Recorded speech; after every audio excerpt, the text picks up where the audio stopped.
I am really happy to be here with you today. We are going to talk about the brand new Princess promotion that just started today. We're also going to talk about some updates with Carnival, another update with Princess, and we're going to talk about a few more things about river cruising that I think will help you, and the things that I want to talk to you about, I believe, impact not only river cruising but also ocean cruising. So don't leave just because you maybe don't want to talk about going on a river cruise or even think about it. So let's go ahead and get started.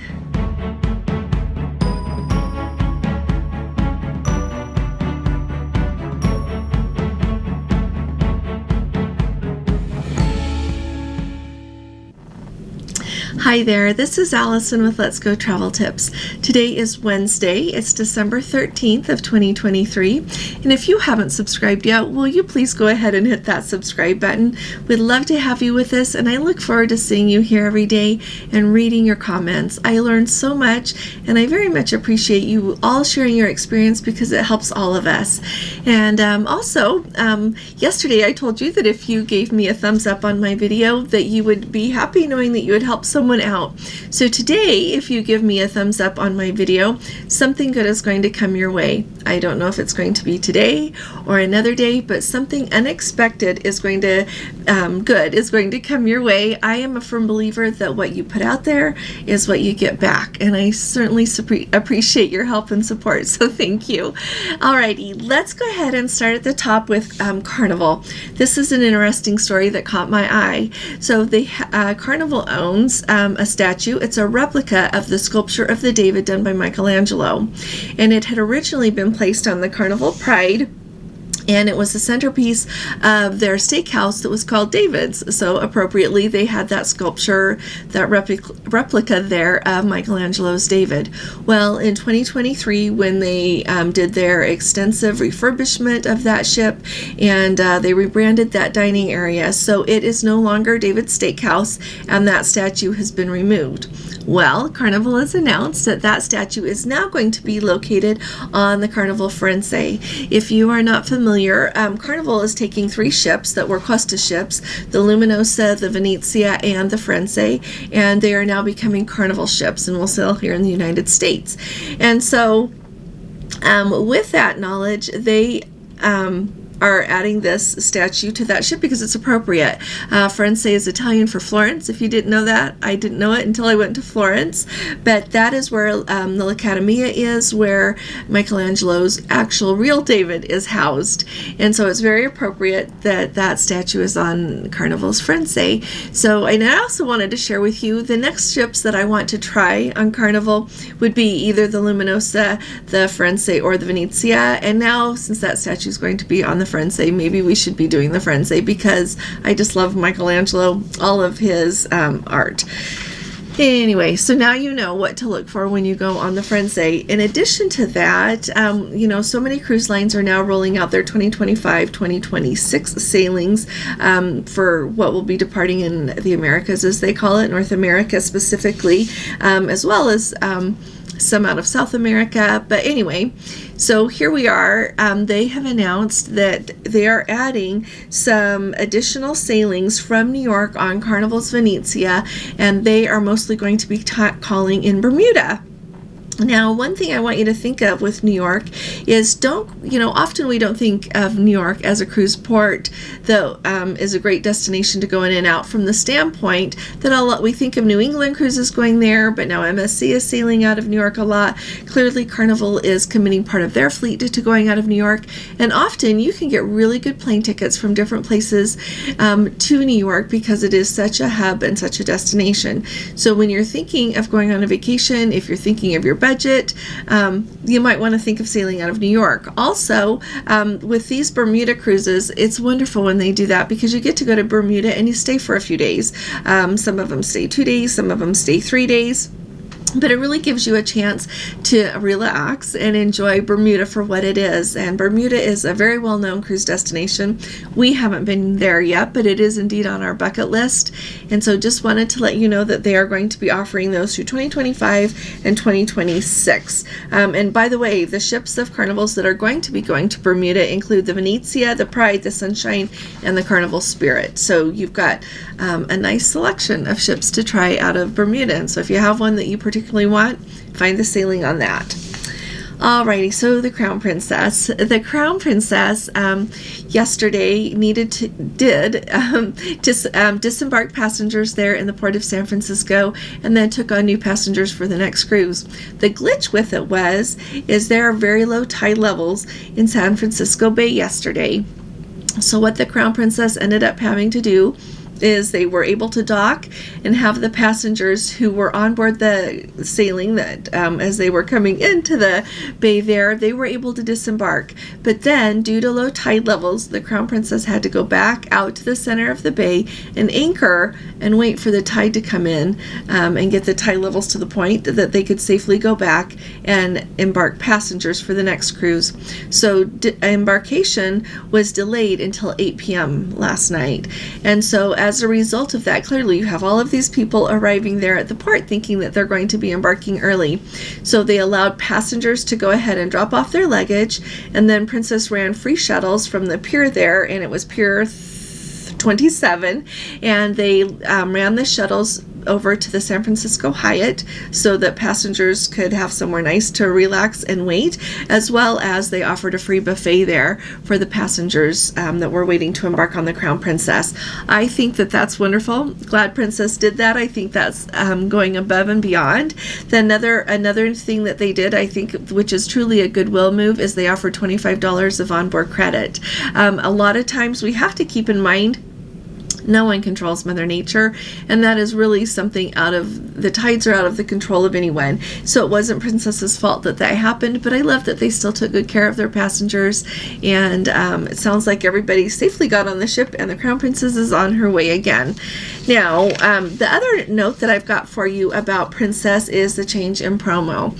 So through December 12th, we had the same sale that was at Black Friday, and to be quite frank, it's the sale that we've seen for a long time this year, with that 50% off sailings, third and fourth guest sail free on certain sail. All of that always applies to certain sailings, right? It's that way with all cruise lines. So when you see the promo, just know that you have to look and see how it applies to the cruise that you want to take, okay?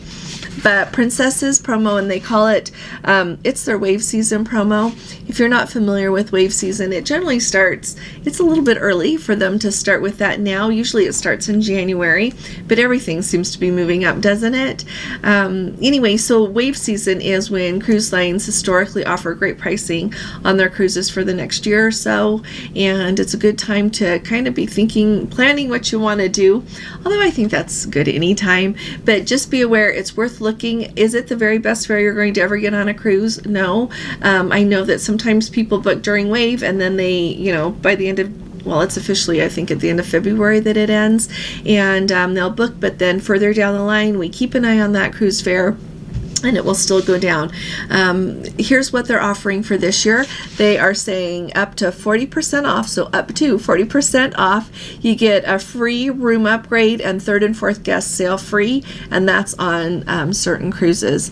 And that promo, like I said, starts today on December 13th, and it's going to end on February 28th. It's probably the 29th. We have a leap year in 2024. So just wanted to put that out there for you. Let you know this is a good time to look at cruises again if you're thinking of going somewhere.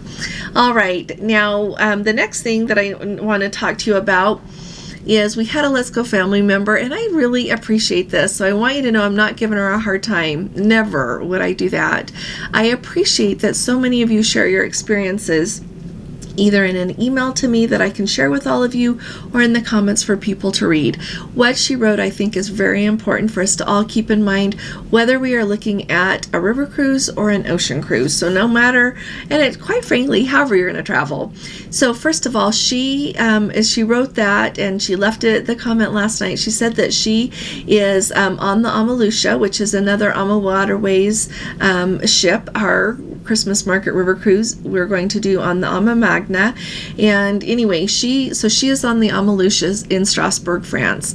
And Strasbourg, France is kind of known to have the best Christmas markets in the world. I'm sure there's people that would argue that, and I would anyway, that is what they're known for there, very widely.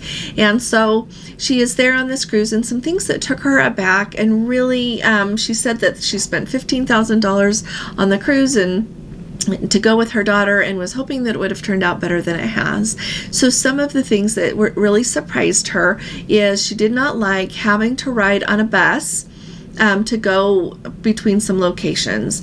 And so let me tell you, there's a couple of reasons why you're going to have to ride on a bus in a river cruise. And I think that pretty much it's unavoidable. In here, let me tell you the whole story. So first of all, when you go on a river cruise, you have to get from the airport that you fly into down to where the riverboat is. The airports are not right next to the shore of the river there, so somehow you're going to have to get there. To get from Munich, where we flew in this spring, down to Passau, was about 2 hours on the bus. And we just took a transfer from a hotel in Munich down to the riverboat. Like I said, about a 2-hour ride. I've already looked up to go from Munich to Vilshofen, where we are going to embark on the river cruise for our Christmas markets, is about a 2-hour bus ride. So unless you hire a private car, you're going to have to ride a bus or a train. You can also do it yourself on a train. I really kind of want to try that sometime. But you're going to have to get there somehow. And when you book it and you do a transfer with a river cruise, they're going to put you on the buses. They're just regular tour buses like we're used to using on excursions on ocean cruises, transfers to get from the airport down to the ship, just what we're used to. The other thing she mentioned, which I was really sad about, is that it rained. It has rained a lot, she said. She did not like having to stand, and I don't know how many days it's rained, but she didn't like having to stand in the rain for hours without being able to be somewhere with cover. And so that is a really good point, and I love that she brought that up because it reminds us all to go prepared for rain. I go prepared. You got to remember to go prepared for rain no matter when you're going. You might think of the Mediterranean in the summertime, you don't need to take your umbrella or a jacket. Take them just in case, because no matter where you go, it can rain or snow, and an umbrella makes all the difference in the world. One thing you should remember, and a lot of cruise line excursions are this way as well, but with river cruises, they really try to immerse you, and they are very educational, the tours that you're going to go on, and they want to immerse you in the culture. So they are going to walk you around. If it's a walking tour, you are going to go see everything. And just because it's raining, they're not going to say skip it. They're still going to show it to you and tell you about it. And I honestly love that. I don't particularly enjoy the rain either, but I love that they don't change their itinerary because it's raining. And so make sure that when you go, like this time of year, and this is what I did in the spring because I knew it would be cold, take a warm coat that's really warm, so that you're comfortable and is waterproof, and take an umbrella. Make sure that you've got a hood on your jacket. All of my coats, except for a couple of really nice dressier coats, I have a hood on it because no matter where I go, I want to be able to put my hood up to keep me a little bit drier and use an umbrella. So make sure that you do that. And you can go on any ocean cruise, any river cruise. Nobody can control the weather. So just go be ready for it. And then if you get sunny days, then it's a nice surprise. The other thing that stood out to me is she talked about the flights with Ama Waterways, and this is across the board. When you sign up for flights operated by the cruise line, it doesn't matter if it's Viking, if it's Ama Waterways, if it's Norwegian, and there are others that when you opt in to their flights, they book the flights, and it's not like with Princess, if you use Easy Air, with Holland America, with Celebrity, then you're going to be able to see the list of flights you can choose from. You choose the one you want, and that's what you get. The flights might change down the road, by the way, but anyway, you get the flights that they give you. So here is a tip. Always plan on a deviation. A deviation is what they call it when you ask for an extra day or two on the beginning or end of your cruise. I would always ask for at least a day on either end, because then you've got some wiggle room and you can be sure that everything is going to go smoothly. If you don't, they're going to plan on you flying in the day that your cruise goes, and they are going to plan on you leaving on your disembarkation day. And people don't sit there and make the flights, systems do. They have what's the word I'm looking for? They have contracts with the airlines, and so that they just put in the system, people need to leave on this day, give us flights, and so the airline is, and so the system works together and it assigns your flights. And a lot of times you can't change them. Sometimes, not with Norwegian, you never can. And so just plan on adding those extra days on the end. She said that it made it so that they were going to have to leave the river cruise a little early, take the bus to get to whatever, I don't know where they're flying out of in Switzerland, to be able to be ready for a 3:30 in the morning transfer that disembarkation day. And so just plan on some deviation time on either end, and then sometimes you have to pay for the deviation, sometimes there's no charge, but always do that, because then you know you're not going to fly in the day your cruise is leaving and then have to get up super early on disembarkation day and go. It's really nice to do sightseeing. You spend all that time and money getting over there, may as well see those cities where you arrive in and where you depart from a little bit longer, and take that in. So just wanted to let you know, I didn't know how many people know that those deviations are available. Another recommendation I've got for you, when you're going to spend $15,000, I don't know if she had a travel agent or not, but I'm just throwing that out there. Get someone that really knows what they're doing to help you so that you can be aware. You know what, it's worth a lot to have somebody just let you know some things, like take a warm waterproof coat, take some waterproof shoes, or an extra pair of shoes, so that if one pair gets really wet one day in the rain and they're drying out that next day, you've got another pair of shoes to wear. Just all of these things that you really want to be prepared for where you're going. I try to share a lot of that here, but also somebody to just make sure that you have got all of your boxes checked and know what to expect. With the weather, I also feel like it's very important to mention that with river cruises, a lot of times they can have low weather. Sometimes it's just perfect. You've got great levels of water on the river, but sometimes if they're in a drought, the water levels can get too low, and sometimes if they have too much rain, too much precipitation, then the water levels are going to get too high. Either way, there can be challenges for river boats. If they're too low, they're concerned with having enough water to be able to navigate the river. If they get too high, sometimes it makes it so that they are sitting too high to be able to get under bridges. The river boats generally have those retractable bridges so that they go down, so that they can slide through with not hardly just a few inches of clearance. But if they cannot navigate the rivers, then they are going to put you in a bus and bus you, and depending on the situation with the river and everything going on, you might be bused and stay in hotels. You might be bused to a different place and pick up another riverboat, or your riverboat again. There's just all of these different things that can happen. So in the end, I think the most important thing, and this is hard I have a hard time reminding myself of this some days, but no matter where you are, like, find the good. If it's pouring down rain, just put your umbrella up, but really try hard to enjoy where you are at the time that you're there, because we pretty much have two options. We can either stay home, or we can go on a trip and risk it, but still get to meet wonderful new people and see beautiful places. And so try to keep your optimism even in the pouring rain, or even when you're on a bus and you thought you weren't going to be on a bus.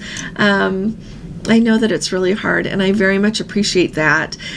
So this is just my friendly reminder. You keep reminding me, and I'll keep reminding you to always look for the good, be happy where you are, be grateful you got to go, and I really do hope that our Let's Go family member has a better rest of her river cruise, and that it turns out to be better than she's expecting. I hope that for all of you. And once again, a thank you. I hope she's listening so I can thank her. Thank you for bringing all of these things up so that we know to talk about them, so that we're all aware of them. And sometimes other people's misfortune highlights things to help us be more prepared. So thank you again. I really appreciate all of your comments. Leave anything down below in the comments that you think that will help the rest of us. Share your experience on a river cruise, on a regular cruise ship. We just love to hear about it all. And I will be talking to you all again really soon. You all take really good care. God bless you. Love you.